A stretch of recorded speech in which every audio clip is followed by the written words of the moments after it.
sudah sepatutnya kita umat Islam mengucapkan Assalamualaikum warahmatullahi wabarakatuh.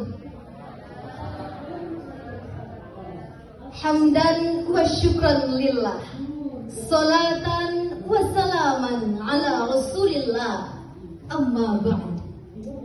Salawat serta salam senantiasa kita curahkan kepada baginda Rasulullah sallallahu alaihi wasallam, suri teladan umat manusia yang membawa risalah rahmat bagi seluruh alam. Dewan juri yang arif lagi bijaksana, serta hadirin yang berbahagia. Perkenankan saya, Putri Dwi Salsabila, untuk menyampaikan sebuah uraian pidato untuk mengikuti PAIFAIR 2025 dengan judul Toleransi Beragama, Merajut Keberagaman, Menguatkan Persatuan. Hadirin yang berbahagia, Indonesia dikenal sebagai negara percontohan dalam kehidupan toleransi antar umat beragama. Hal ini terbukti pada saat diadakan konferensi internasional yang diadakan di kota Vatikan, Roma, yang dihadiri oleh seluruh tokoh dan pembesar agama dunia. Bahkan hadirin, Paus Paulus kedua pun mengatakan, Indonesia meskipun terdiri dari beragam suku bangsa, bahasa, adat istiadat dan agama, namun hidup dalam kerukunan dan keramah tamahan. Keberagaman ini adalah kekayaan bangsa yang luar biasa. Tetapi di sisi lain justru menjadi tantangan besar bagi kita semua. Salah satu tantangannya adalah fanatisme berlebihan. Fanatisme berlebihan adalah sikap yang merasa bahwa agama dan keyakinannya yang paling benar, sedangkan agama yang lain salah. Sikap ini dapat menutup hati dari rasa saling menghargai. Akibatnya akan muncul rasa kebencian, saling merendahkan, bahkan menolak keberadaan agama lain. Hadirin yang dirahmati Allah, dalam perjalanan bangsa kita ini hadirin, kita masih sering menyaksikan berbagai perilaku intoleran yang mencederai ajaran leluhur tersebut. Sebagai contoh, mari kita lihat kejadian beberapa tahun silam, yang dimana sebuah masjid umat Islam dibakar oleh sekelompok pemuda dari Gereja Injil di Indonesia. 3 bulan kemudian, kasus serupa juga terjadi di Kabupaten Singkil, Nenggro, Aceh, Darussalam. 2 gereja dihancurkan dan dibakar oleh sekelompok umat Islam.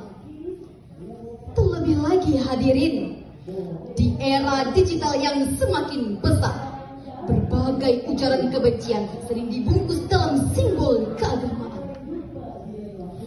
Jika hal ini terus terjadi, maka akan sulit rasanya untuk kita mendapat kehidupan yang aman dan damai. Kitalah yang harus memahami dan mengerti konsep keberagaman dan toleransi dalam perspektif Islam, agar nantinya kita yang menjadi garda terdepan dalam membangun Indonesia Jaya. Pertanyaannya, apa yang bisa menyatukan kita di tengah keberagaman yang begitu luas ini? Jawabannya adalah toleransi beragama. Allah menjawab dalam Al-Quran surah Al-Kafirun ayat 1-6. A'udzu billahi minasyaitonir rajim. Bismillahirrahmanirrahim. Qul ya ayyuhal kafirun la a'budu ma ta'budun wala antum 'abiduna ma a'bud wala ana 'abidum ma 'abadtum wala antum 'abiduna ma a'bud lakum dinukum waliyadin. Katakanlah Nabi Muhammad, wahai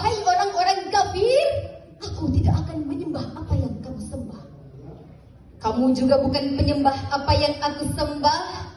Aku juga tidak pernah menjadi penyembah apa yang kamu sembah. Kamu tidak pernah pula menjadi penyembah apa yang aku sembah. Untukmu agamamu, dan untukku agamaku.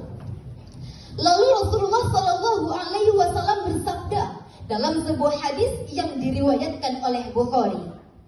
Ani bin Abbas qala qila li Rasulillah Shallallahu Alaihi Wasallam ayu adyani ahabbu ila Allah? Qala al-hanifiyah samha. Dari Ibnu Abbas ia berkata, ditanyakan kepada Rasulullah Sallallahu Alaihi Wasallam, agama manakah yang paling dicintai Allah? Maka beliau bersabda, al-hanifiyah as-samhah, yang lurus lagi toleran. Ini artinya hadirin, kita wajib menghormati ruang ibadah mereka. Jadi, kalau masalah ibadah sudah diatur dalam Undang-Undang Nomor 29 Ayat 2. Negara menjamin kemerdekaan para umat untuk memeluk agamanya masing-masing dan beribadah sesuai dengan keyakinannya. Sudah jelas hadirin bahwa di Indonesia kita terdiri dari beragam suku bangsa, bahasa, dan agama.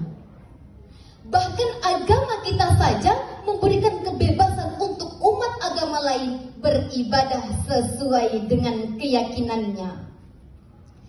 Hadirin yang saya muliakan, toleransi sejati tumbuh dari iman yang kuat. Orang yang benar-benar beriman kepada Allah akan tahu menghargai kehidupan orang lain. Sebab ia sadar bahwa semua manusia adalah ciptaan Tuhan yang sama. Allah menegaskan dalam Al-Quran surah Al-Baqarah ayat 256. Bismillahirrahmanirrahim. La ikraha fiddin. Tidak ada paksaan dalam agama. Islam tidak pernah memaksa siapapun untuk beriman. Sebab iman sejatinya lahir dari hati yang sadar, bukan dari tekanan. Dengan demikian hadirin, Islam mempunyai konsep yang jelas dan tegas dalam masalah kehidupan beragama. Dalam masalah muamalah kita boleh bertoleransi, tapi dalam masalah akidah dan ibadah, Islam dengan tegas mengatakan, sekali la ilaha illallah, sampai tetes darah penghabisan pun tetap la ilaha illallah. Tiada Tuhan melainkan Allah. Oleh karena itu hadirin yang dirahmati Allah, toleransi beragama dapat menciptakan kedamaian, harmonisasi, saling menghargai di tengah perbedaan yang kita miliki. Maka yang harus kita lakukan adalah yang pertama, menciptakan kerukunan antar umat beragama dengan saling menghormati dan menghargai. Kedua, memperkuat persatuan dan kesatuan dengan menghargai setiap perbedaan yang ada. Dan yang ketiga adalah menjunjung tinggi nilai-nilai kemanusiaan untuk membangun hidup harmonis dan sejahtera. Maka hadirin sekalian, marilah kita rawat keberagaman dengan iman. Kita jaga persatuan dengan kasih sayang. Kita bangun Indonesia dengan semangat rahmatan lil alamin. Hadirin, jangan karena perbedaan agama kita terpecah belah, jangan karena perbedaan suku kita terpecah-pecah.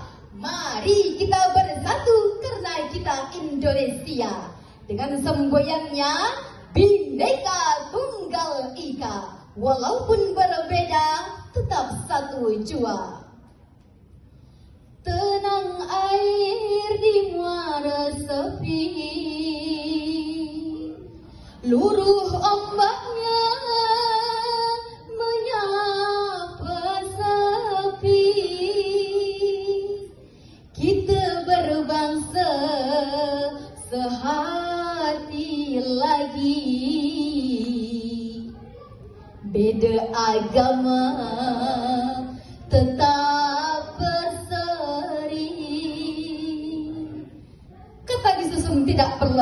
Akhir kata, terima kasih. Demikian pidato saya sampaikan. Wassalamualaikum warahmatullahi wabarakatuh.